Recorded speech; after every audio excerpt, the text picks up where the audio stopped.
It's Miller time on Talk Radio WRNR. A look at local sports with the play-by-play voice of local sports, Matt Miller. Well, good evening, everyone, and welcome into Miller time for this Tuesday, May 22nd. Back in studio along with Matt Crawford. Plenty to talk about tonight, including a big Capitals win. They force a Game 7 in the NHL's Eastern Conference Final. Yesterday, about this time, we got into the conversation, and you weren't sure. You wanted to be hopeful, but there was still a reluctancy. Well, you look at the previous three games before last night. You look at games 3, 4, and 5. The Capitals didn't really give you a whole lot to be excited about. So while I was hopeful, I didn't really have enough to be fully excited about the game last night. But they came out and played not only their best game of the playoffs so far, but I think one of the best games they've played all season. They, on both ends of the ice, were skating with a lot of confidence. We're hitting really well. We're checking really well. Played extremely good defense. Shot the puck very well. Only had 2 goals, really. The empty netter I don't really count as a goal per se. I mean, it counts on the score sheet, but really it's kind of a gimme goal. It's kind of like an open layup. As long as you get the chance, you're going to make it 99% of the time. But just a phenomenal hockey game last night for the Capitals.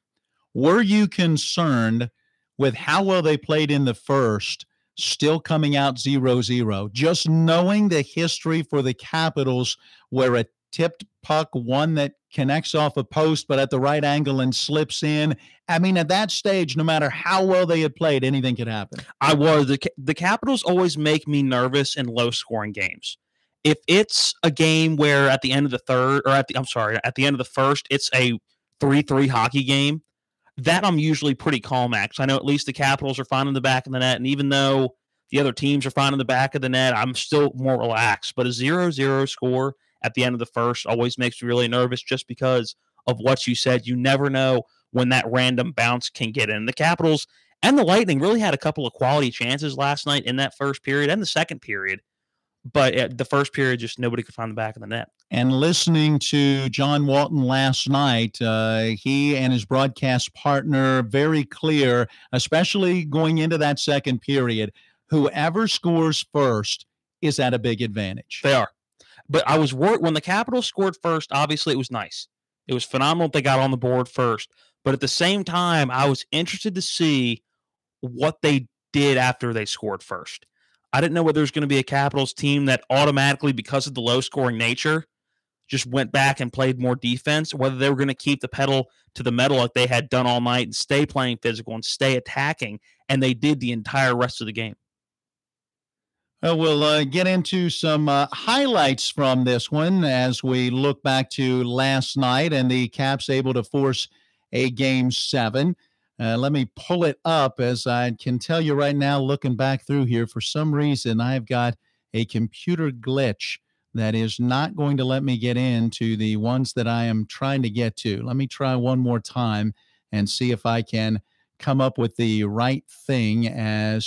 No, for whatever reason, everything is popping up with the same number on it in the computer system. It's not an issue, is it? Well, the computer tends to only recognize one thing with a particular number. So I've got a backwards way of getting in. Let's go to TJ Oshie's goal in the second to give the Caps the early lead. To the blue line and back down the wall. In front, Oshie scores! TJ Oshie from between the dots. 4:48 to go, second period. Sing it with me, it's 1-0. Oh, Washington! I would have said it with him, but I can't hold Washington out that long. That dude, I love listening to John Walton. I know you're not a big social media guy in any way, shape, or form, but whoever, I guess it's his producer or stat keep that's in the booth with him, always records and puts online, most of the time on Twitter, films him saying during a win the good morning, good afternoon, and good night, whoever the team may be. And last night, at the end of that game, you could barely hear him say it because the roar of the Capital One Arena.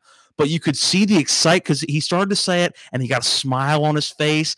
And in the middle of good afternoon, just kicked his foot out and did a cool little fist pump. And I was like, all right, that is what I love about radio play-by-play, the passion. Mm-hmm. The TV guys, a lot of times, you don't get a lot of local TV guys that are into the specific team they're calling. It's just whoever they're calling that week. But the radio guys, most of the time, are doing it for a team that they love and they've grown attached to, and they want to see successful. To hear John Walton day after day, then see that excitement with him, it makes you, it gets you excited for what's to come. That's it. They're embedded, so to speak. Yeah. They're a part of the team. While they're not on the ice, they're with these guys. They're with these coaches day in, day out, coming to practices, watching, getting interviews, organizing, preparing. They're at the morning skate, and then, boom, they're for the game. And when a team is playing well, you can hear it in the voice of the guys calling the game. And when a game is not going so well or a team is not going so well, you can tend to hear that as well. Okay, so Oshie gives them the 1-goal lead. And then let's listen to the goal, and then I want your reaction as Devontae Smith-Pelly makes it 2-0 on, I guess you'd call it a breakaway that maybe could have been icing. And this will be a foot race, and Colburn getting there, but negated the icing. Great hustle from Stevenson in front. A shot, they score! They score! Devontae Smith-Pelly with 9:58 to go. It's 2-0 Washington in Game 6. So there you go. That's the one that really makes you breathe a little easier. But I noticed, I saw a replay of the television broadcast of the game, and the color commentator on the TV side tended to think that perhaps that should have been an icing. Well, they're all anti-Capitals anyway, so I'm used to it. Says the pro-Capital guy. Well, the NHL really screwed that ruling up with the new icing rule. There's now an imaginary line somewhere in between, or somewhere about 3/4 of the way from the goal line and the blue line. And you're supposed to make a judgment call as who got there first. The old ruling was you battle until the first person gets the puck. If it's the team that dumped it in, no icing. If it's not, it is an icing. So if the NHL just keeps, which they changed for safety reasons, but if they went back to the original ruling, they would never have to make that call and it'd be no question. But I thought it was a good effort by the Capitals. I believe it was Jay Beagle who originally got down there, then passed over to Stevenson, who then centered it for Devontae Smith-Pelly, who was wide open in front of the net. So phenomenal effort, really, for the Capitals to get down. And again, the entire game last night, they never took their foot off the pedal, and it showed in plays like that. Yeah, certainly they were playing physical hockey, out hitting, out shooting, 39-19.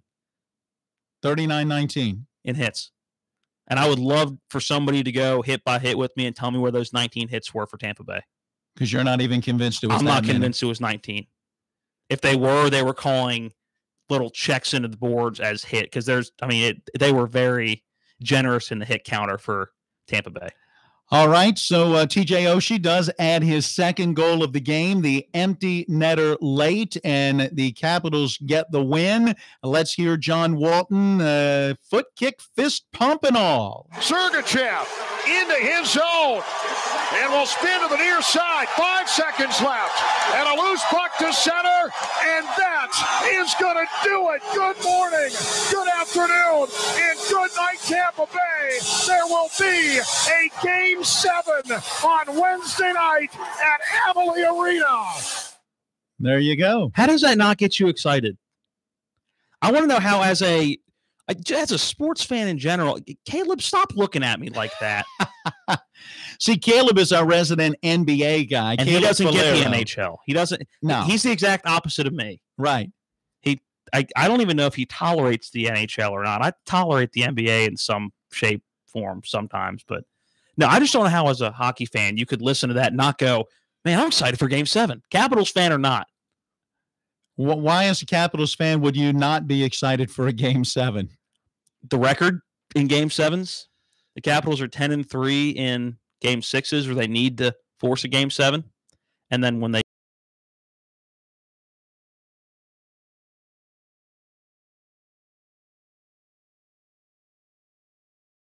now then a concern, the effort. You said it. They didn't let their foot off the gas last night at all. They expended. Get it out, man. So much energy that one day off in between travel to get to Tampa.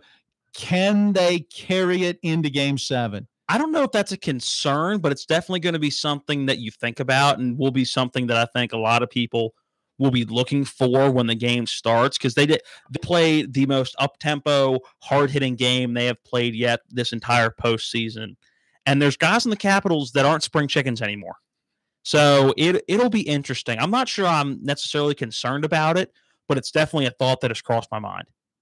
All right. We will have more on the Capitals and the Lightning and Game 7 a little bit later on in the program. By the way, we're going a little extra tonight. The Nationals are at home against the San Diego Padres, and the pregame will officially get underway at 6:30. And so we will take you to the pregame show. A little later on, we'll talk some college baseball as we hear from Rams head coach Matt McCarty. But up next, time to talk track. Yeah, one of the first times this year, but a very special weekend for the Spring Mills boys and girls track teams. More on that when we continue with Miller Time. The Wellness Center at Berkeley Medical Center introduces a healthy way of life. It's not just another diet, but a weight management program developed by the Wellness Center that includes metabolic testing, a simple 10-minute breathing test that determines how many calories your body actually needs, followed by working one-on-one with a health coach to develop a personalized mix of exercise and nutrition to tip the scales in your favor towards successful weight loss. A lifetime of good health awaits at the Wellness Center. For more info, call 304-264-1232. The future doesn't wait. Why should you? Blue Ridge Community and Technical College offers over 50 degree and certificate programs in education, IT, culinary arts, engineering, and so much more. Small class sizes, flexible schedules with evening and online classes with affordable tuition, plus financial aid is available to those who qualify. Now you can go to college. Visit us online at blueridgectc.edu. That's blueridgectc.edu. Stop waiting and enroll today. I'm Steve Weisman with NFL Network Now on the Westwood One Radio Network. On the first day of Patriots OTAs, Tom Brady and Rob Gronkowski were MIA. According to our James Palmer, it is a big deal that the stars are missing. While these workouts are voluntary, Palmer notes that in the past, Brady has talked about the importance of this offseason work. Brady's seeking a new contract for the 2018 season. The Pats and Gronkowski are working on a restructured deal that can't be finalized until Thursday. Elsewhere, the spring league meetings get underway in Atlanta this week. On the docket, the sites of some future NFL events. Arizona and New Orleans are set to be awarded Super Bowls 57 and 58. Another event site that seems all but finalized, the 2019 NFL Draft. Nashville, Tennessee, the current frontrunner. Mike Garafolo reports the league took notice of the turnout for the Titans jersey reveal in early April. About 20,000 fans showed up for the event. This has been NFL Network Now on the Westwood One Radio Network. The national debt is now over $20 trillion. What happens next? Rising inflation drops in the dollar's value. Some experts say another crash is coming. You can fight this, not with stocks or bonds, but with gold and silver coins in an IRA from Augusta Precious Metals. Call 855-858-5807 and learn how an IRA backed by physical gold and silver can hedge against inflation. Call Augusta Precious Metals right now at 855-858-5807 and get a free gold IRA guide. Call 855-858-5807. Napa know-how. Right now, Mobil One Full Synthetic Motor Oil is just $5.99 a quart. Its advanced formula provides maximum sludge protection, defending your engine like a catcher defends home plate. So tell sludge to go kick rocks and get top-notch engine protection with Mobil One Full Synthetic, just $5.99. Quality parts, helpful people. That's Napa know-how. Napa know-how. General States pricing. Sales prices do not include applicable state, local taxes, or recycling fees. Up next, more Miller Time. Since 1877, Farmers and Mechanics insurance companies have proudly supported our local community. Farmers and Mechanics has the insurance products to meet your needs, including home, auto, farm, dwelling fire, business owners, and umbrella coverage. Please contact your local independent agency for a review of your insurance needs and ask for a policy from the company that knows you best. Farmers and Mechanics insurance companies, just off Edwin Miller Boulevard on Administrative Drive in Martinsburg. FMIWV.com. This is Matt Miller, along with my wife, Dale. As homeowners, we've been through the mortgage process several times, and each time we went to Mark and Cheryl Savitt at the Mortgage Center. They treat you like family with personal one-on-one service, walking with you through the process from application to settlement. Plus, low interest rates and closing costs. The Mortgage Center is on Edwin Miller Boulevard in Martinsburg. Phone 304-267-9040. Or online at mortgagefinancing.com. NMLS number 237527, equal housing lender.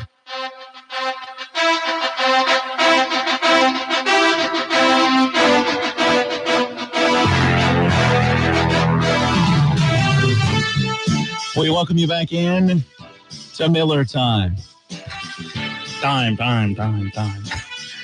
Now in this corner. Along with Matt Crawford, I'm Matt Miller, and this portion of the program is brought to you by the Washington Nationals. Head out to Nats Park Friday, June 8th, as it is Ryan Zimmerman Bobblehead Night presented by Delta Airlines.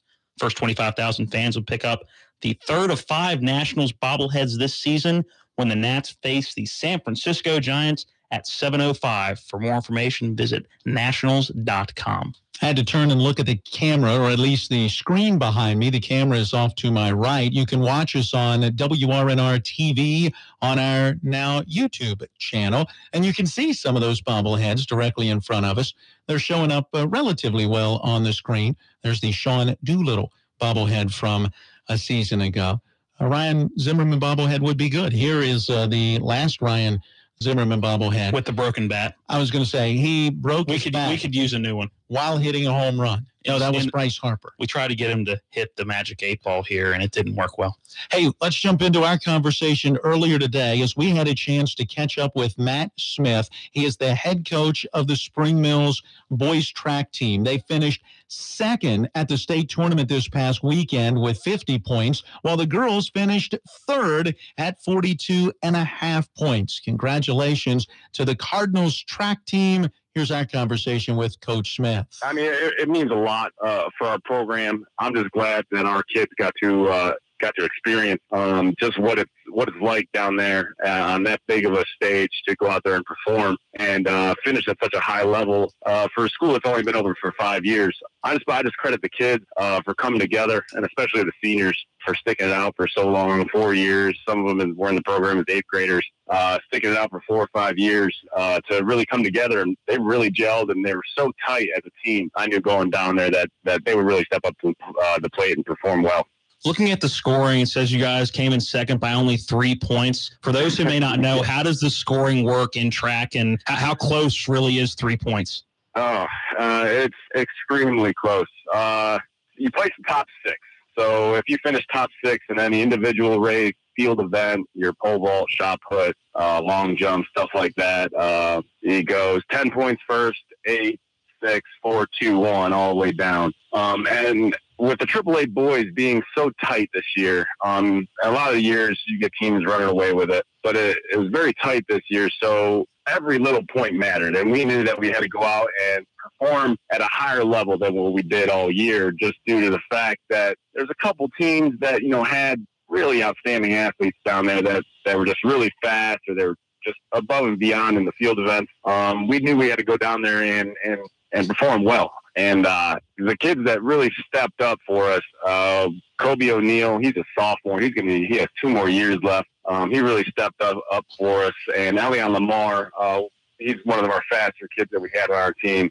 Him placing in the 100 and 200 was a really big deal because they have this thing is Run WV. I'm sure that you're probably on there maybe checking the scores now or whatnot. But they do predictions, and everybody around the state looks at this stuff. And but looking at it, he's usually pretty accurate. We knew we had to go down there and go a little bit above and beyond what we were predicted to do, which we did. And we were 4th place finish away from winning the thing. And we had it. We had it in our events. It was just one small mistake by a young kid that if it goes a different way, we're celebrating a state title. But I can't take nothing away from those kids. And those underclassmen are going to be hungry next year. And we got some young kids coming in. And I think we can be in the same spot next year too. Give us an idea. What were some of the events that really helped to carry you to this second place finish that you really felt strong about going in, but also were there some events that maybe you surprised yourself in? Well, we were strong in the relays all year. The sprint relays, the 4-1, 4-2, and 4x4. We were strong in those all year, and we were hovering right around, the top in the state. And all three of those the entire year. So we were banking on doing really well, which we did. I think we got first place in the 4x1, second place in the 4x2, and third place in the 4x4. And those are events that are held within a 2.5-hour period down there. So those kids, they're running a ton when it comes to just in a small period of time and all that heat down at Charleston. We got an extra little boost of motivation down there when a couple of the kids from another relay team that were really good. These kids were really good, really fast.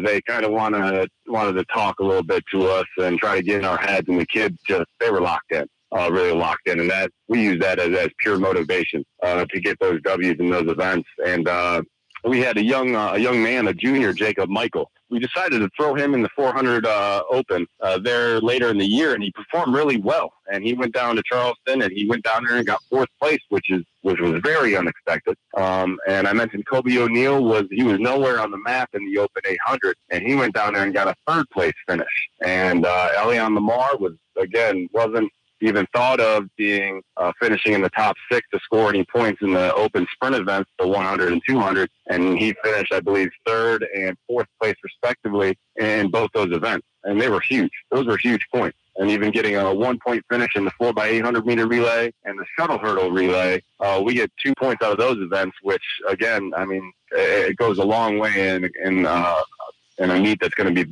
that close in those points there. Final question, does it make it that much more special to have the finish that you had, knowing also that the girls had such a strong finish coming in third as a team? Oh, absolutely. Absolutely. It's kind of weird how it went during the day.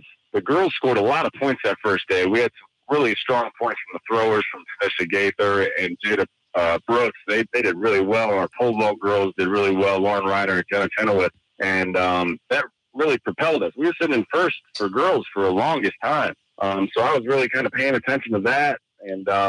And just having a top 3 finish in both programs, I think goes a long way to show where we are as a program, but also where we are as a community and a school. Because it's always been a goal of mine and a goal of my coaching staff. And I can't credit my coaching staff enough for everything that they do. Because, I mean, track, so many things going on. And I got to give all the credit in the world to them. But it's about time that people know who we are and where we are and where we're from and what we're all about. And I was just really proud of the kids that stepped up to the plate and did that for us. Coach Smith, congratulations on an outstanding season, and we'll look forward to talking again as you look forward to another strong one next year. Thank you. I appreciate it. That is Matt Smith, head coach of the Spring Mills track team. The boys with 50 points finished second only to Hurricane, who had 53 points, while the girls at 42.5 points finished really in what turned out to be a distant third. Give it to Ripley, who wins with 74 points, in Morgantown in second at 60 points. And it was cool to talk to him because you were telling me the final score, and I had no idea how track was scored. So that's why that was my first question was, okay, how close is 3 points? And I'm sure there's a lot of people listening that may not know how track is scored, because that's not a common thing you're turning on TV for a lot of people or going to a lot of events. So it was kind of cool to figure out how all that's scored and hear about the good weekend they had. And a young team. So good to hear that they'll be right there, hopefully competing for a state championship again next year. All right, coming up next, where do you want to go? Probably talk a little baseball? Talk a little baseball and talk a little yesterday. That's right. Our yesterday's date in sports history coming up next as we continue with Miller Time. News update. The so-called Singapore summit is supposed to happen on June 12th, but even President Trump isn't sure if he'll be meeting with North Korean leader Kim Jong-un. There's a chance that it'll work out. There's a very substantial chance that it won't work out. I don't want to waste a lot of time, and I'm sure he doesn't want to waste a lot of time. The president's comments came during a White House meeting with South Korean President Moon Jae-in. CBS's Major Garrett. The president, many times in that 35-minute press conference, essentially saying maybe yes, maybe no, and not even leaning into the saying, well, it's more probable than not probable. I think we now can say clearly what's been suggested here privately, that the summit is up for grabs. The U.S. is insisting that Pyongyang give up its nuclear weapons. Secretary of State Mike Pompeo says North Korea could benefit from American investment in technology if that happens. CBS News Update, I'm Pam Coulter. Now, with your local forecast, weatherman Bob Kukin. It's a mild evening across Berkeley, Jefferson, and Morgan counties. The shower is winding down, although there is still the chance for a few scattered showers through the late evening. With a cool front approaching from the northwest, we'll see temperatures in the morning lower 60s. As sunshine develops tomorrow, the afternoon warms up nicely. Forecast high near 82 degrees. Thursday and Friday, mostly sunny. I'm Bob Kukin, Talk Radio WRNR. Heroin addiction, overdoses, kids' futures at risk and growing up to become drug abusers. It's a national problem. Prevention can solve it, but where do we start? The Martinsburg Initiative is our police-school community partnership and model solution to this national problem. It's based on the science of adverse childhood experiences, or ACEs, the traumatic experiences during childhood resulting in serious problems when they grow up. ACEs are caused by abuse, neglect, and household dysfunction, and they really matter. A child with 6 adverse childhood experiences is almost 50 times more likely to become a heroin user as an adult. A positive adult role model spending a few hours a month with a child can make the difference. A child with a mentor is 46% less likely to begin using illegal drugs. 46%. Mentors change lives. We need mentors. Change a life. Be a mentor. Call Project Director Tiffany Hendershot today at 304-267-3510. 304-267-3510. Your NBC Sports Radio update starts now. Rockets, Warriors, Game 4 tonight. Golden State up 2-1, and they may or may not have the services of Andre Iguodala upgraded from doubtful to questionable for the Warriors, who do lead that series 2-1. All NBA rookie teams, Ben Simmons, Donovan Mitchell, both unanimous. Jason Tatum, 1 vote shy of being unanimous. Lauri Markkanen, Kyle Kuzma, the other 2 in that top 5. Deshaun Watson through today. Carson Wentz through today. Khalil Mack skipped another voluntary OTA. Julian Edelman got some work in, limited participant for the Patriots. And Christian Hackenberg dealt away from the Jets to the Raiders for a conditional 7th-round selection on the diamond. Full slate, 15 games. I'm Keith Irizarry. This is NBC Sports Radio and the NBC Sports Radio mobile app.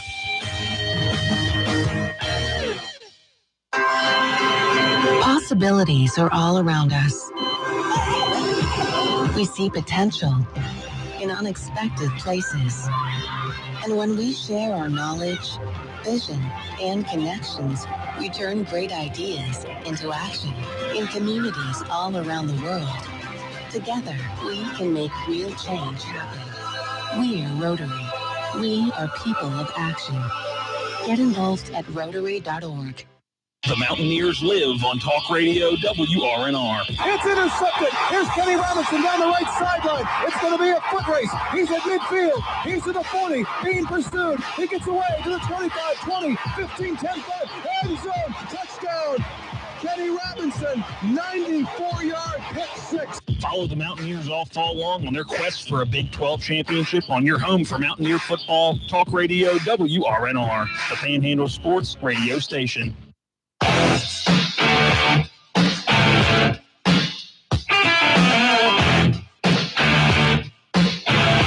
And we welcome you back into Miller Time on this Tuesday evening. Along with Matt Crawford, I'm Matt Miller. This half hour of the show brought to you by Brown's Funeral Homes, a family-owned, full-service funeral home that has proudly served our area since 1880. So only a few years longer than Matt's been serving the area. Just a few.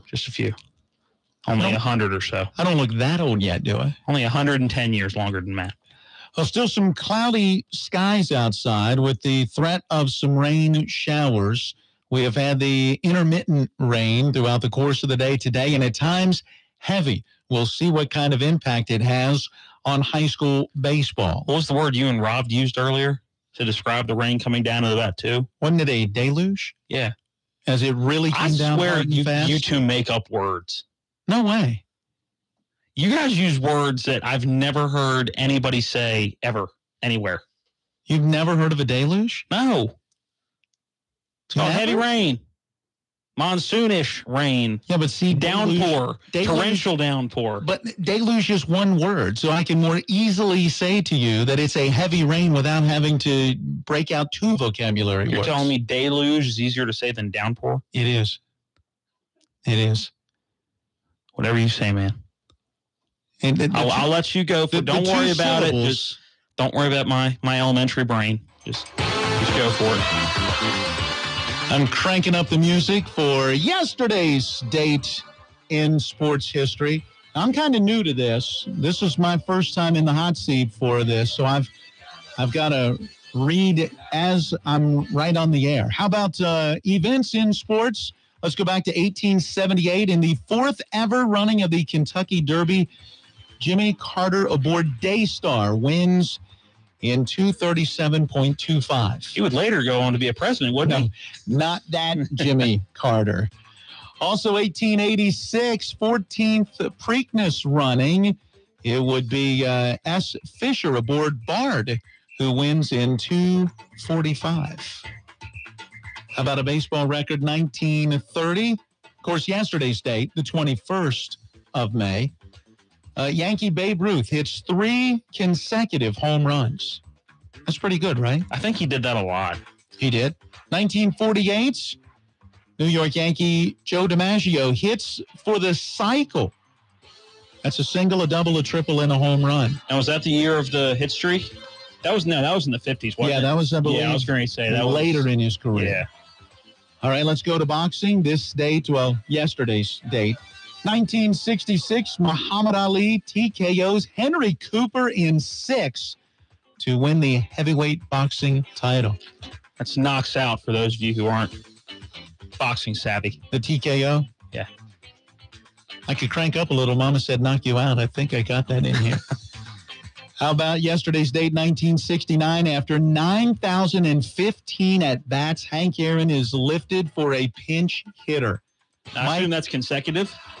It must be. No other reason that should be a big moment in history unless that was consecutive. Mike Lum, L-U-M, I don't even recognize the name, doubled in a 15-3 victory over the New York Mets. How would you like to have to be that pinch hitter to go up and tap Hank Aaron on the shoulder and go, hey, Skip told me I was hitting for you? I got called on to pinch hit in Church League softball last night, and to me it was one of those occasions where you're a little nervous going, look, this may be my only at-bat, my only chance to help the team. Now, did you have a double? Shut up. No, I'm sorry. Did that? No. I had a line out to left field, which I was not happy about. Not at all. All right, there it is. Yesterday's date, May 21st. You did good for your first in time. Sports history. It is nerve-wracking rolling down through that website and just quickly glancing and finding something. Next time I'll try to proofread. Rob does the Today in History in the morning show. That's a little more hectic as he's a lot more strict on his time than we are. Yeah, very strict.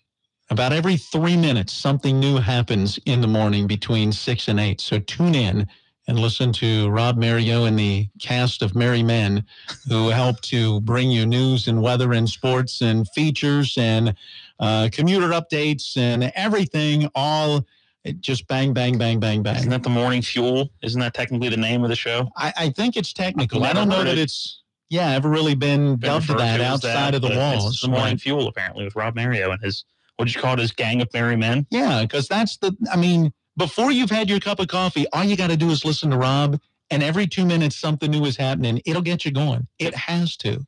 It has to get him going because there's only so many people in the world that can be that on top of things that early in the morning. Speaking of getting someone going, how about the big hit yesterday for Juan Soto, the former Hagerstown Sun, getting his first major league start? And you say former, so a lot of times people think, oh, he was in single A, probably a year ago at this point. No, he was in Hagerstown in April.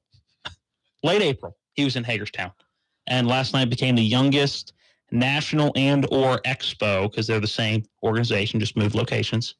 Became the youngest at 19 years old to hit his first major league home run.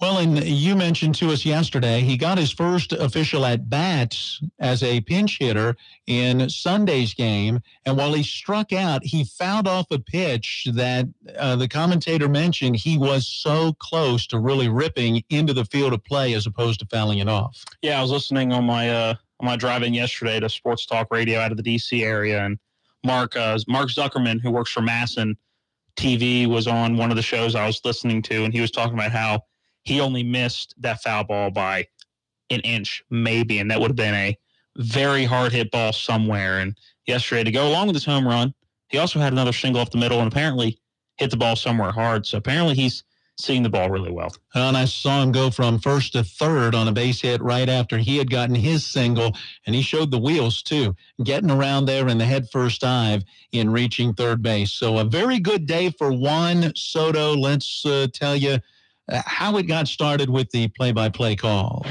First pitch here to the air to deep left field. Back goes Caesar. It's way back. It's going. It's gone. Goodbye. A three-run homer to the opposite field in left center for 19-year-old Juan Soto. In and out of the first row, over the visitors' bullpen. A tremendous three-run homer for his first hit in the major leagues. 422 feet. Bang! Zoom! Goes Soto! Giving the Nationals a big lift here in the bottom of the second. It's Washington 3, San Diego nothing. Welcome to the major leagues. 19-year-old and youngest player of the big leagues, Juan Soto. Now there's a call. I'm thinking after that he had to kind of... Charlie Slows with the call, 48 seconds on that. I didn't hear him breathe once. I didn't either. And I was hoping, because I had heard the beginning of that clip but hadn't heard the whole thing. I was hoping he would mention the distance, which is pretty impressive that somebody can get him that distance that quickly. But when he said that it hit in the first row behind the bullpen, I'm thinking, I've been in Nationals Park enough times to know that that's a extremely well hit balls. For a 19-year-old kid to get his first at bat in the majors and hit a ball 422 feet, that's not one barely clearing the wall in left field. He sent that was an opposite field shot, wasn't it? I was going to say, and that's power the other way. Yeah, that's a good sign for what's to come for him. Well, in the post-game, Nats manager Dave Martinez was asked about Soto and especially at BP, asked if he had been working to go the other way. And we heard where Martinez commented, yes, he did. And I had a lot of fly balls, but Martinez said he was really impressed the next go-around in the cage while he continued to work the other way. He adjusted his swing to try to make sure he was hitting more line drives and even ground balls the other way. So already showing some maturity for a young player at 19. These were some of the other comments from Dave Martinez. I told you, he's got unbelievable poise, and he's really, really, really a student of the game. He really is. I mean, he pays attention. I sat there and watched him. He sat next to me. He's just watching everything going on. It's pretty good to see. Pretty good to see. I can't imagine being 19 years old and being at the plate, hitting a home run. The dugout went crazy, which was great. You know, they're excited for the young fella coming up. And it really sparked the offense as the Nationals went on for a 10-2 win over the Padres. Well, something else Martinez said was he didn't know what to do with the curtain call. They asked, we were listening to the whole interview earlier, and he said that he was excited in the dugout and it was a cool experience, but he was sitting there and didn't know what to do with the curtain call. And anybody who's ever been to a baseball game, the entire stadium's cheering and they expect to see the guy who had the good play come back out and kind of tip his cap a little bit. And they had to kind of explain to Juan Soto that he had to go do that to make the fans happy. Yeah, why don't you just step out there, tip the cap? And he did just that. That's all you have to do is just tip the cap, walk back in. Yep. Well, again, it did get things started as that home run led to more home runs, including this one from Bryce Harper. Pitch to Harper into the air to deep left, toward the line, toward the corner. This one way back. It may go. It is gone. Goodbye. Bryce Harper goes opposite field. And the Nationals hit their third home run in the first 5 innings of this game. Harper, who had lined a double to right his last time up in the second, takes a 2-1 pitch from Brian Mitchell out to left field. He takes over the National League lead in home runs. Bang, zoom, goes Bryce. It's a Harper homer, and it's now the Nationals 7 and the Padres 2. I knew the bang zoom was coming. My timing was just off. You're ready.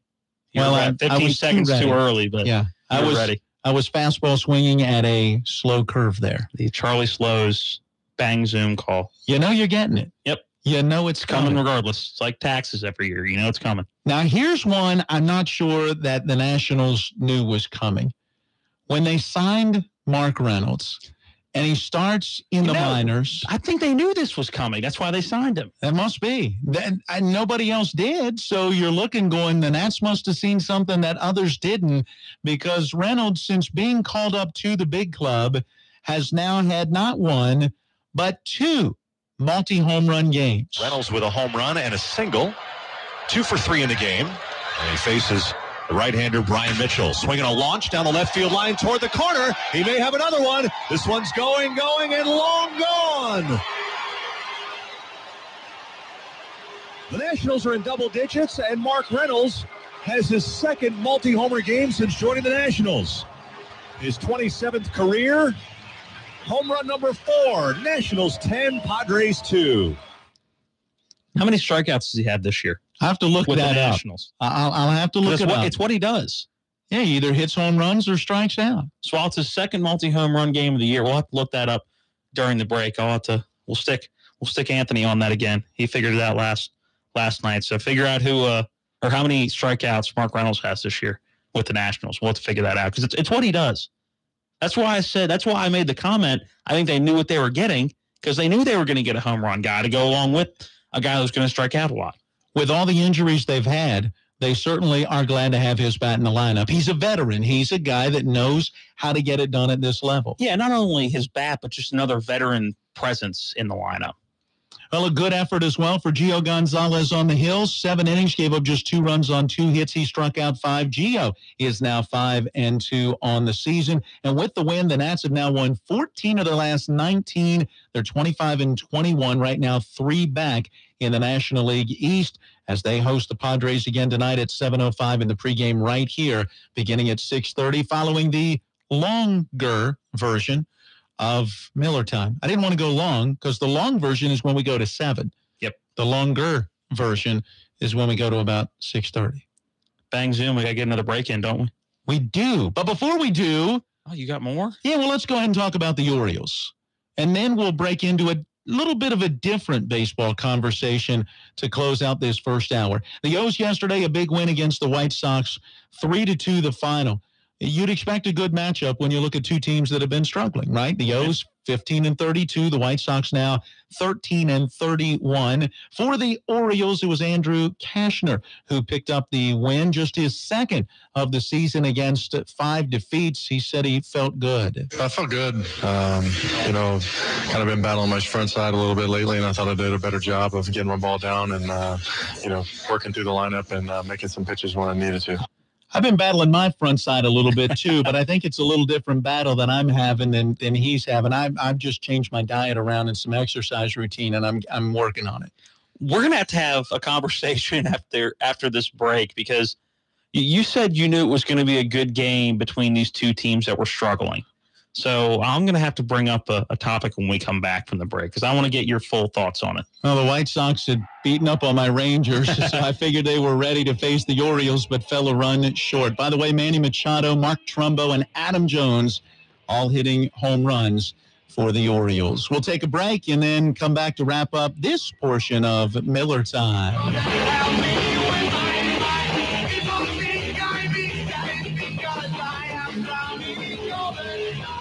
Hey, fans, it's Johnny Castle from your Hagerstown Suns. It's another season of minor league baseball in the Hub City, highlighted by Antietam Brewery Tuesdays, Bark in the Park Wednesdays, the ever-popular Thirsty Thursdays, fireworks and giveaways on select Fridays and Saturdays, and of course Sunday Fun Days where kids 12 and under can run the bases following the games. It's 70 games of fun and excitement with the Washington Nationals Class A affiliate. For tickets or more information, head to HagerstownSuns.com. The Hagerstown Suns, Big League Baseball in your backyard.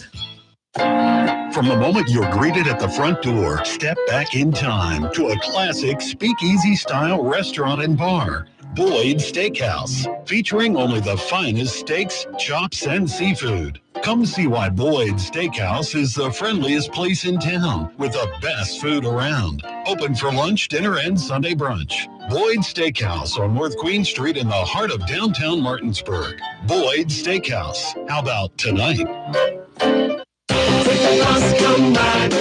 EPTA invites you to take advantage of their rider programs, the $5 all-day pass, the monthly pass, and the Get a Job, Get a Ride program. Visit EPTAWV.com for further details and come ride with us. This message brought to you by EPTA, the Eastern Panhandle Transit Authority. For schedules and rider information, visit EPTAWV.com. EPTA serves Berkeley and Jefferson counties. Take the bus, come ride with us.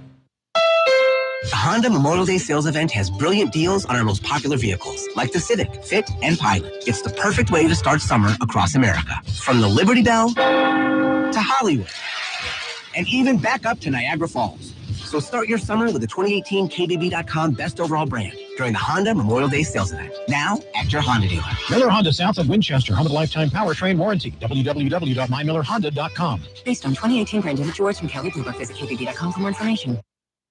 Kids, what's the rule about running in the house? Always run hard out of the box. That's not what I said. He's running third. Here comes the play at the plate. Uh-oh. Let's clean that up before Mom gets home. Exciting baseball action and quality family time? There's a place for that. Nationals Park. Get more bang for your buck this baseball season with deals on tickets and concessions for the whole family. See you at Nationals Park, your place to run wild. Buy your tickets today at nationals.com.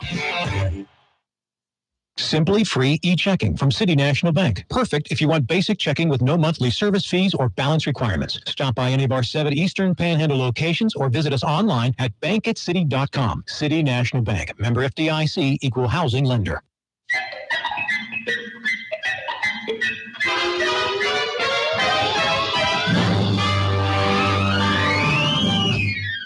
It's a scary thing coming back to Miller time.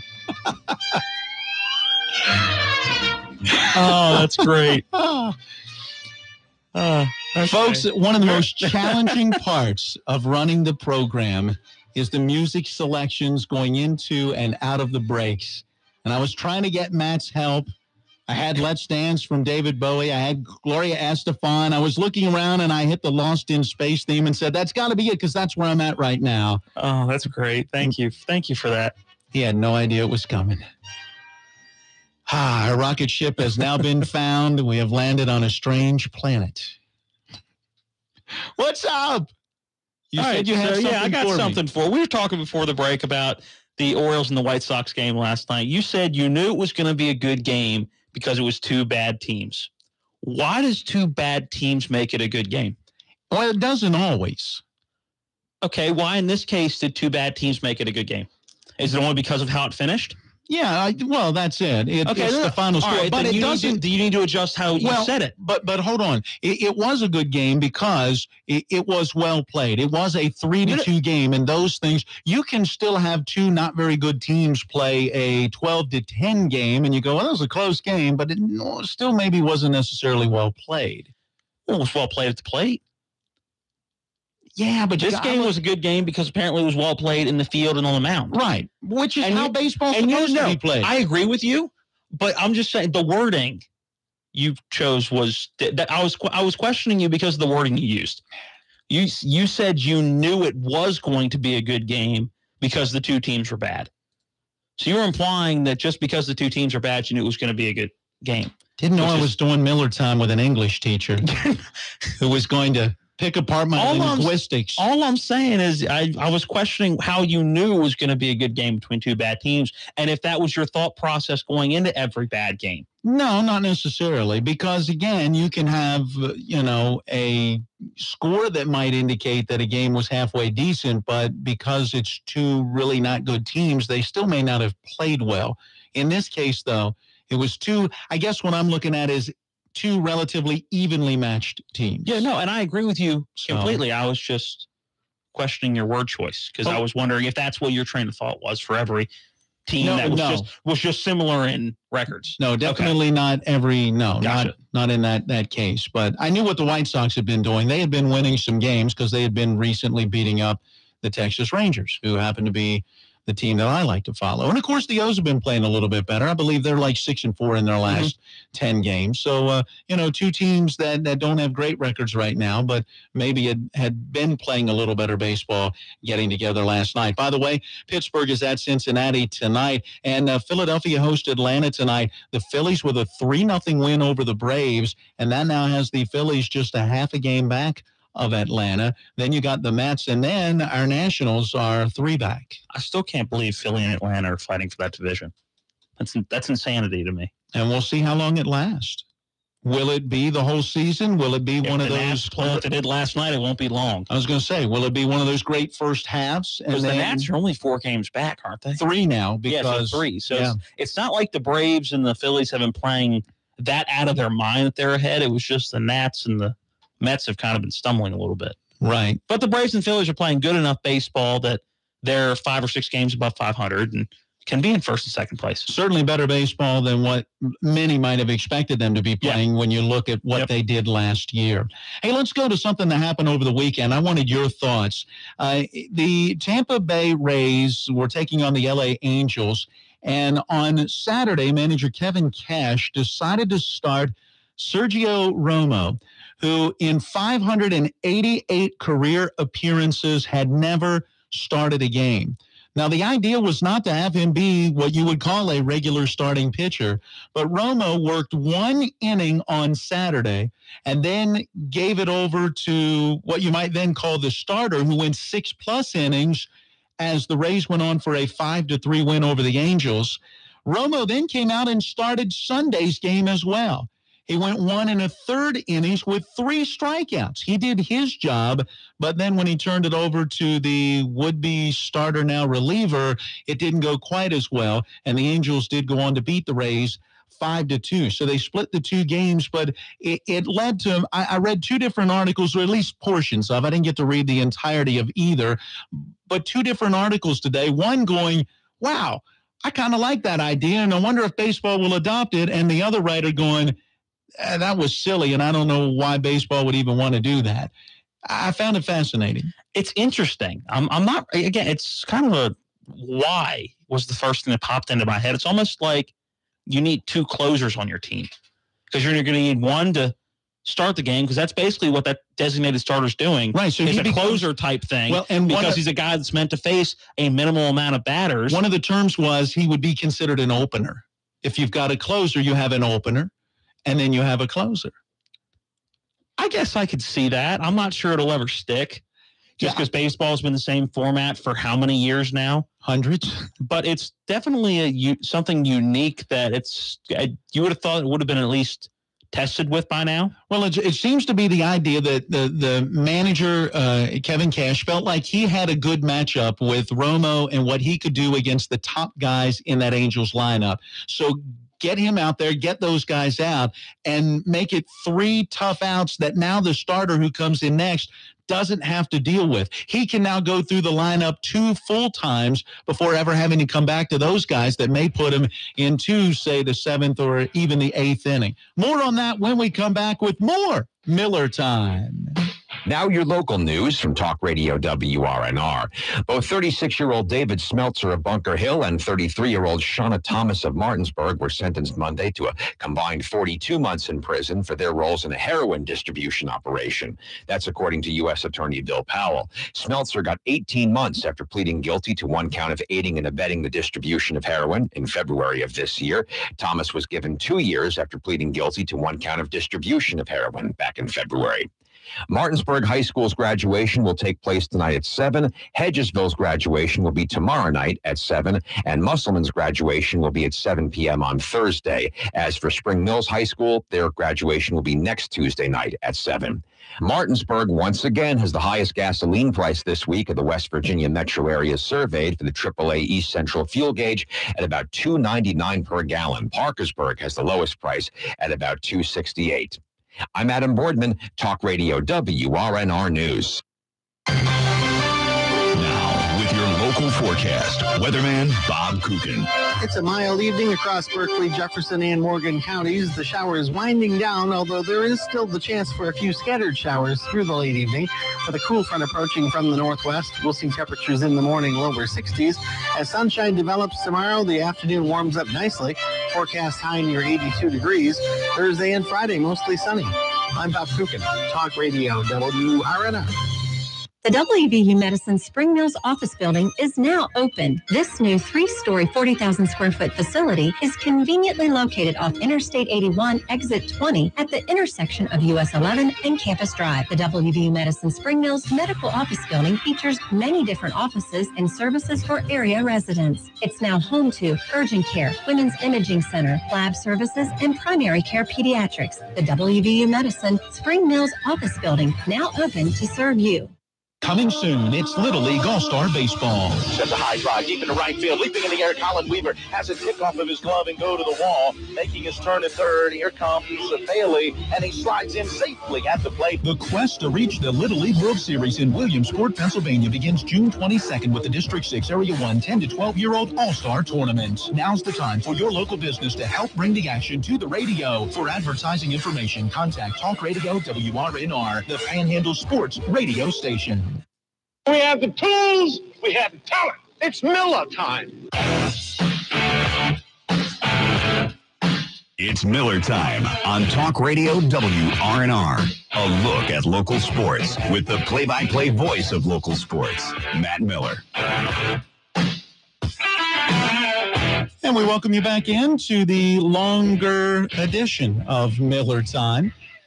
Yeah, normally we run from 5 to 6, but when the Nationals are at home and the pregame gets underway at 6:30, we're going to roll right through the top of the 6 o'clock hour and keep Miller Time going until we hit the Nationals pregame show at 6:30. So stay tuned for Nats baseball against the Padres. Hey, we went into the break, if you missed it at the top of the hour, along with Matt Crawford. I'm Matt Miller, and we were talking about the Rays and Angels over the weekend as Rays manager Kevin Cash started Sergio Romo in both Saturday's game and Sunday's game. Now, before you freak out going, he's going to blow the guy's arm out. No, he only went 1 inning on Saturday and 1 1/3 innings on Sunday, and Sunday actually struck out 3 of the 4 outs that he recorded. And it worked on Saturday, didn't work quite as well on Sunday, but has kind of opened an argument where I read one article that said, hey, this is kind of an interesting idea. I like this. Another article that said, this is bad for baseball. Well, what are you going to do with the starters now?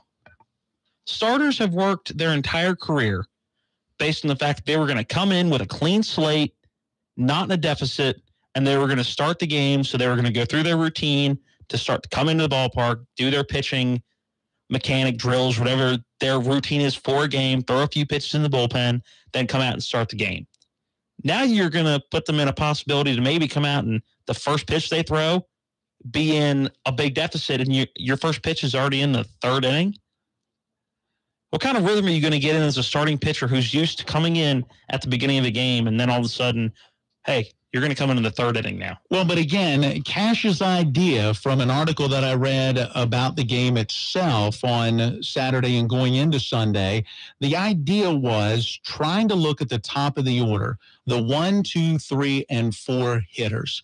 If he's got a good matchup, like he felt Romo was against those particular 4 hitters, if he can get Romo in there, who's a guy already used to coming in and working just an inning or maybe 2 innings at most, and he can get those outs, which he did. I mean, he did his job both days, even though it didn't work out on Sunday.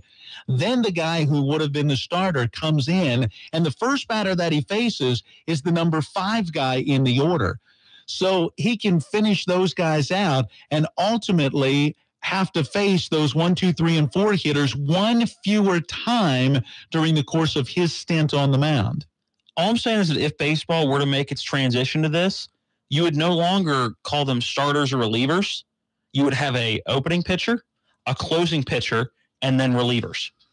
Because unless you're actually throwing the first pitch on the mound for your team, you're not a starter. Well, and again, so you would have to totally change the format of what pitchers are classified at right now, which is starters, relievers. There are certain relievers that are simply setup men that come in the 8th inning, maybe don't get all 3 outs in the 8th inning. And then you have a closer that comes in the 9th. So you would have to reorganize and reclassify what pitchers are on the MLB, because it would go from a opener who would go an inning or 2 to a reliever. Because at that point, the Washington Nationals, for example, closer right now is who? Sean Doolittle? Sean Doolittle for the most part, yeah. So let's just say they go out and get another closer and make Doolittle the opener.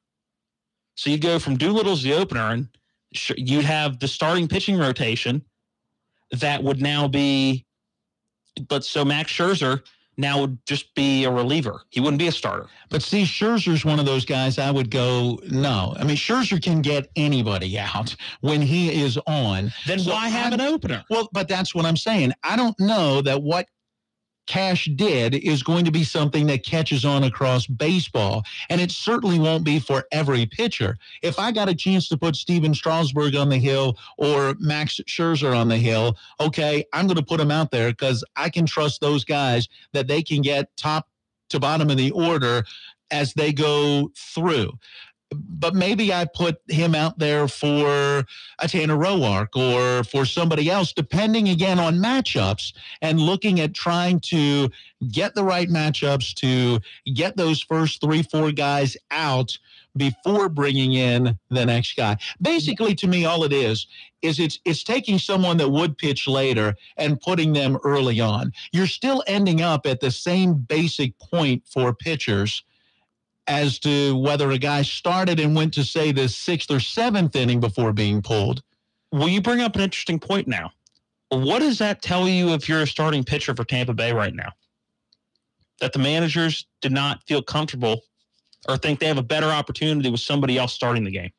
Yeah, but it's no different than if you get pulled in a situation. I mean, no, because then you've done something within the game to make them not earn that trust. Now they're sitting there going, we don't even trust you to start the game anymore. No, but we're going to give you the opportunity. And then in the 3rd inning, when you've been shelled the entire game, then you can look back and go, okay, yeah, I can see why they took me out. Now they're going, okay, we don't even trust you to start a game. What kind of morale does that send? You're looking at it like an overpriced starting pitcher who has an ego that's bigger than the dadgum stadium that he's playing in, who's now all, I'm looking at it as somebody who was brought into an organization as a starting pitcher.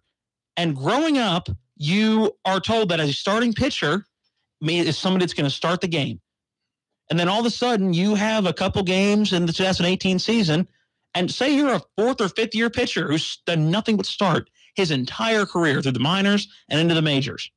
And all of a sudden somebody says, before you can even show us how well you can do as a starting pitcher, we're not even going to let you get out on the field yet because we don't trust you for the first couple of batters. But see, again, you come to that word trust, and I'm not. If they trusted the starters to go right out there, then why wouldn't they to begin with? I'm not saying that it's a matter of trust. It's a matter of matchups. So you're looking at a matchup saying, I've got a guy who I believe, based on my matchups, is going to be able to mow down these top 3 or 4 guys in the order and get us through that meaty, hardy part of the order at least one go-around that may help my guy now coming in to go deeper into the ball game. Well, if we're going to do that and you're worried about matchups, then why don't you just not make everybody becomes a reliever? And that way you don't worry about anybody's length that they're pitching and have each inning, whoever's going to be the best matchup come in and pitch. Oh, but you can't make 27 pitching changes in a game. That's what you're saying. No, you can't, because you don't have enough pitchers. You will. You don't have 27 pitchers on the roster. You don't make 20. I'm not saying for every batter. I'm saying for each inning or a 1 or 2. Some pitchers may go 2 straight innings based on the matchup. But what you're saying is they're looking at specific matchups. then how would it be any different than if a manager and a pitching coach were to say, okay, we're no longer going to specify you as a starter, a closer, a reliever, the newfound term opener. We're just going to put everybody on the pitching depth chart as a pitcher. And we're going to do nothing but go inning by inning and situation by situation. And we may change and do 3 pitchers an inning, and somebody else might come in and do 2 straight innings. Because that's what you're saying is the situation with that opener. What's to keep them from totally reamping and reclassifying what pitching is in the MLB and doing that all the way through a game? I think you're overthinking it. I'm not overthinking. I think you are. I'm using what you just said. I think you're thinking too much. You think I'm thinking too much about what you're thinking about? Well, I know what I'm thinking about. Well, no, do you at least understand where I'm coming from here? That if you're going to do 1 inning or an inning and a half or 2 innings of situational baseball, then why not just totally redo the entire pitching strategy in the major leagues and go inning by inning? You have 4 or 5 starters that are in your organization, and then you have another 8 guys in the bullpen. You have a guy that's your designated closer. What is that? I am awful at mental math, but that's 15 or 10, 15 guys somewhere in between there. Why not do that for a 9-inning game? And then they can come back day after day. All right, let me take you to Little League All-Star Baseball and give you the example. Well, now look, I know. You're comparing apples to oranges here. Well, I know, because we're talking about 12-year-old kids as opposed to professional athletes. But my point is this. In Little League Baseball, since the pitch count rules have been made the way that they are now and have been over the last number of years, a pitcher can only go, I believe it's 20 pitches and not have to have a day of rest. If he throws the 21st pitch, then, okay, now he's got to have at least 1 day before he can pitch again.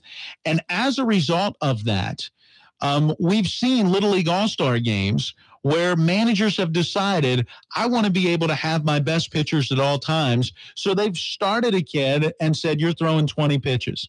And then the next kid, you're throwing 20 pitches. And at times, especially at that age, 20 pitches hasn't even gotten them out of 1 full inning. And you're already making a change. And typically when we've seen that, it's not been successful for that team. I don't see that scenario being successful anymore with professional athletes than I did with 12-year-old kids. So you're telling me, again, we're going to go back to the Washington Nationals. Say you start Sean Doolittle on the mound because you like the matchup he does against the top of the order. And then you go, okay, I'm going to throw Scherzer in the second because I like what he can do against the 5, 6, 7 guys or the 4, 5, 6 guys, whatever it is. Then I'm going to go to, I'm trying to think who in the National, give me somebody else. For the sake of argument, give me somebody else out of the Nationals bullpen. But I'm trying, Kelly. Sean Kelly? Yeah, isn't that it? Sean? Yeah. So Sean Kelly, I like what he can do for the next 2 batters. So we're now in the 3rd inning or the 4th inning. And then I really like what Gio or Tanner Roark did.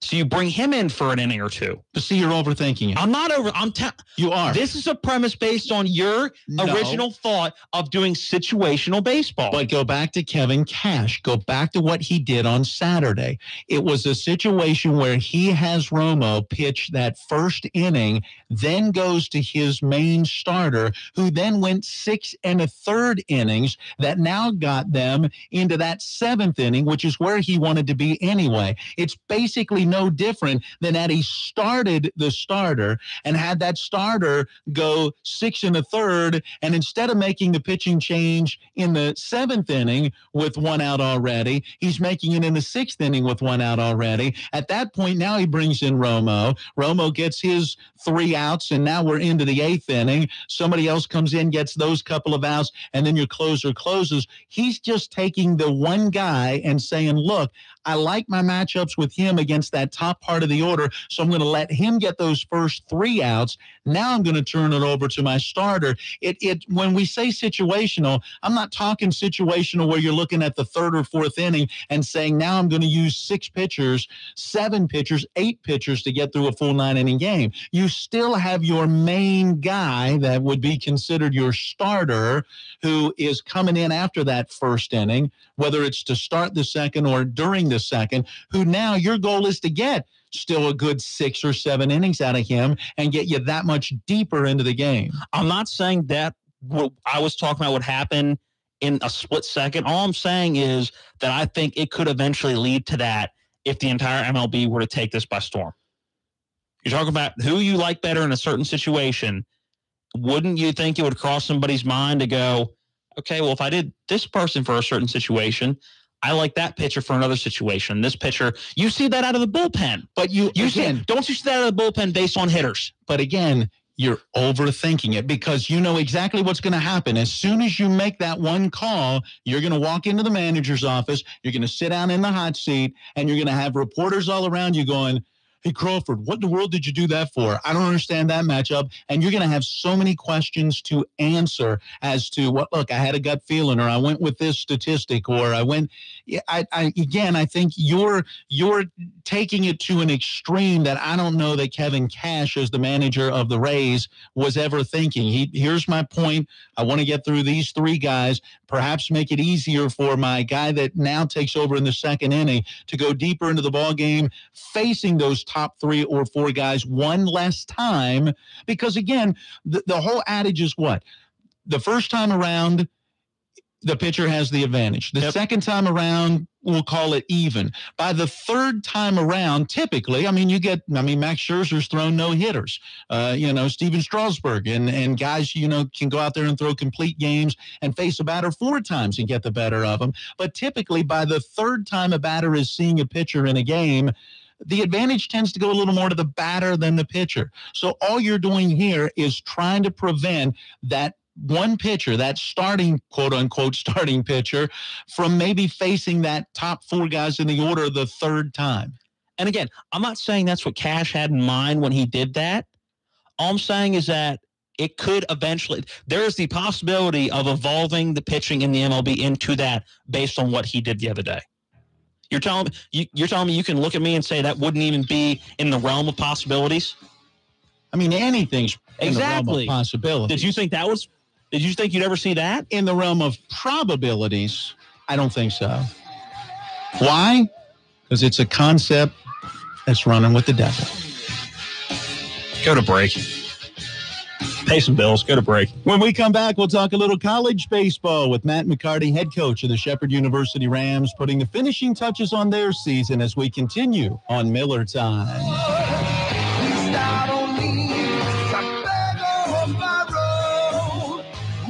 Fire up the barbecues and the deals at the Miller's Chrysler Dodge Jeep Ram Memorial Day sales event. You'll get great savings up to $12,000 off a 2018 Ram 1500. Save up to $6,000 off a 2018 Cherokee. You can drive away in an all-new 2018 Journey SE for just $234 a month. How about a 2018 Jeep Compass Sport for $252 a month? Or a 2018 Dodge Durango only $389 a month. This weekend at the Memorial Day sales event, you can get a gas card for every test drive Friday through Monday, and stop in Saturday from 12 to 2 for a cookout. And while you're there, check out the no money down specials at Miller's Chrysler Dodge Jeep Ram, home of the lifetime powertrain warranty on Kelly Island Road, or online at millerschryslerjeep.com. Stock number 18240, stock number 18017. All payments based on approved credit, taxes, tags, and processing fees extra. See dealer for details. Jenny's husband was killed by a drunk driver. I'm all alone now. How can I raise 3 children? My dad isn't here to coach me in baseball. My dad was going to walk me down the aisle. Drinking and driving takes a heavy toll beyond the roadways. Make a plan. Call a friend, parent, Uber, or cab. Stay overnight. Don't drink and drive. Brought to you by Herbert Hoover High School, West Virginia Alcohol Beverage Control, and ABCA, State Farm, West Virginia Broadcasters Association, and this station. Will Greer to David Sills is a winning combination WVU fans know well. Greer throwing toward the end zone. Ball caught. Post pattern. Sills. Touchdown. David Sills hauls it in. The Mountaineers, Talk Radio WRNR, and your business is a dynamic combination like no other. Contact our station. Add your company to the coverage of the great tradition of West Virginia Mountaineer football and basketball. Heard right here on Talk Radio WRNR, the Panhandle Sports radio station. West Virginia High School playoff baseball. Able to to get the force out of Tyler Sign. Trey Sign brings this one to a close, and Martinsburg dog piles on the first base side of the mound as they celebrate their first sectional championship since the 2011 season. The Martinsburg Bulldogs visit the Washington Patriots for the opener of the Best of 3 Regional Championship Series on Wednesday at 4:30. Our pregame 4:10 p.m. on Talk Radio WRNR, the Panhandle Sports Radio station. A thunder of jets in an open sky, a streak of gray, and a cheerful... A loop, a whirl, and a vertical climb, and once again, you'll know it's time for the adventures of Rocky and Bullwinkle. And we welcome you back into the Rocky and Bullwinkle Miller Time program, along with Rocky. I'm Bullwinkle. How you doing, Rock? See, the young buck doesn't even know. I know what Rocky and Bullwinkle is. Yeah, but do you know the theme? I mean, have you sung that song recently? No. Yeah, along with Matt Crawford, I'm Matt Miller. Having some fun on this Tuesday evening as we take you right up to Nationals baseball. The pregame coming up at 6:30.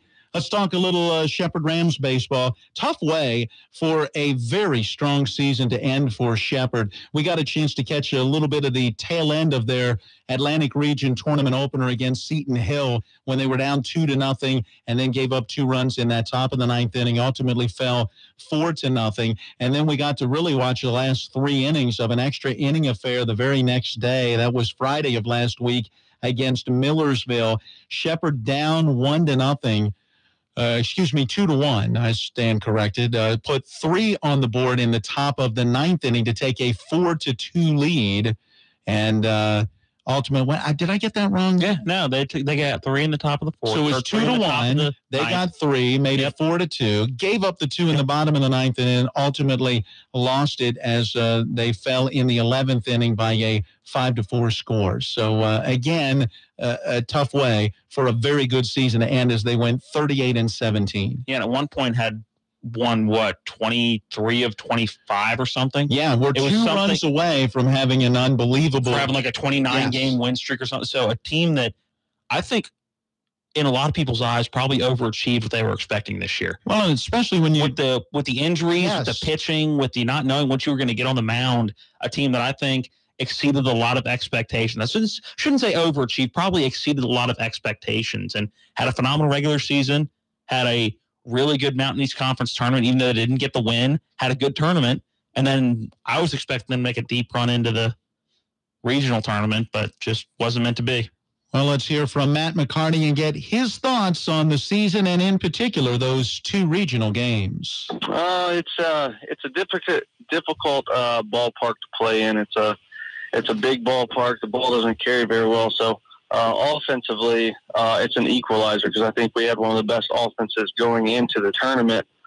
So the balls that would typically leave the yard, whether it was at our place or most ballparks, that, like I said, the ball just doesn't travel well there. But in opportunities, we just didn't capitalize on opportunities that we had. Hats off to the guys that the competition that we played, because it's their job to do that, and they were able to. And like I said, we played extremely well. All games were low scoring. We had opportunities in both games. Our guys, I couldn't be more proud of them. They battled from start to finish, and in a setting like that, that's what you have to do. And just hope that the breaks go your way. And this year, we just didn't have as many breaks go our way as our opponent. You mentioned your offense in that last answer. Looking back at the season as a whole, did you expect to have the explosive offense you had, or was there a little bit of surprise as you hit that big win streak down the stretch, and really how well your offense performed throughout the year? We were very optimistic about our offense. We knew the young talent that we had.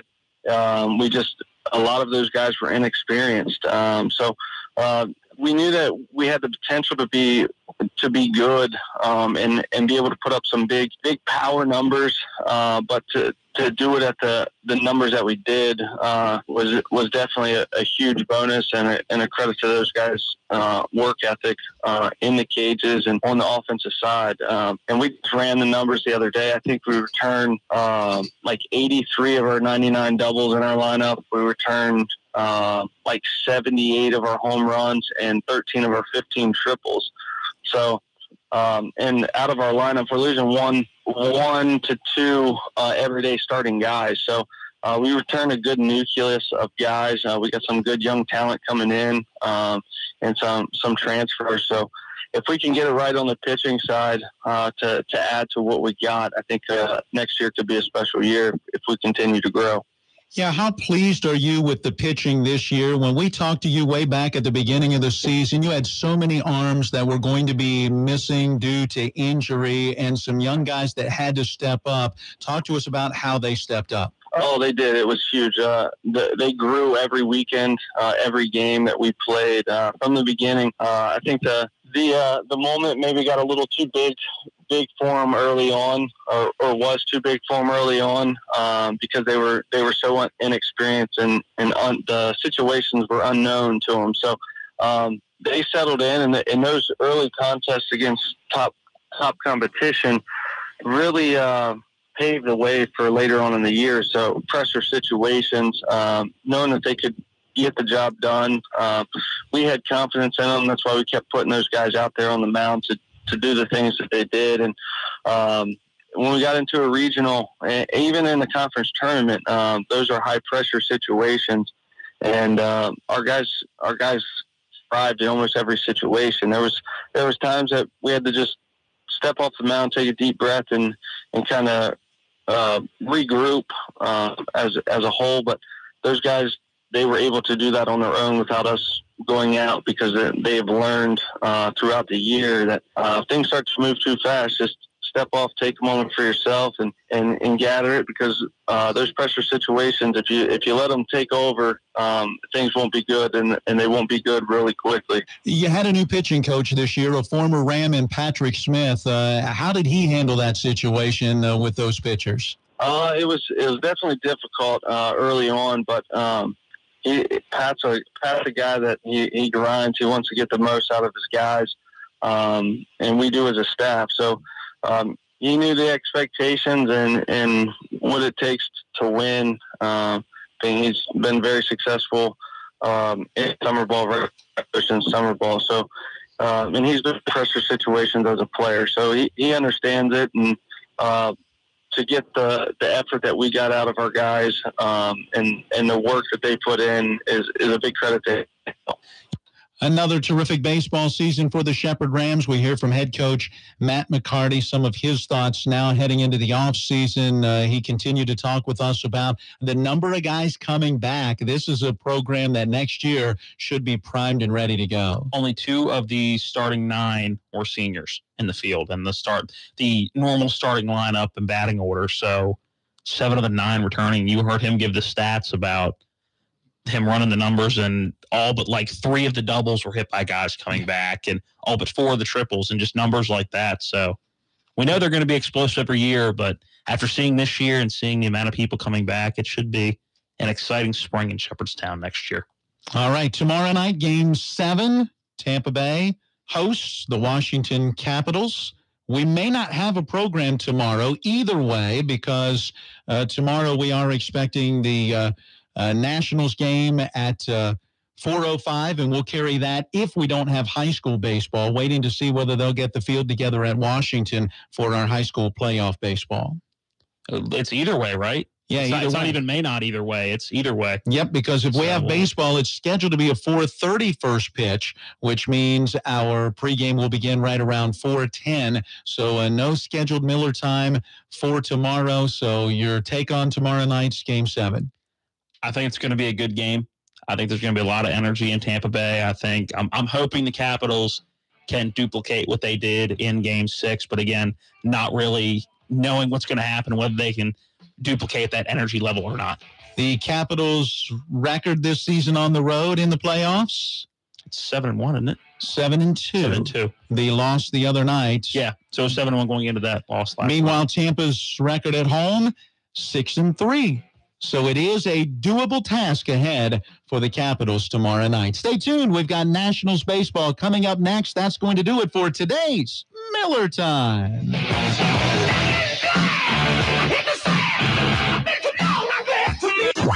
Baseball is back in Washington, D.C. chase for right fielder Gonzalez toward the corner, looking up at the wall, and it's gone!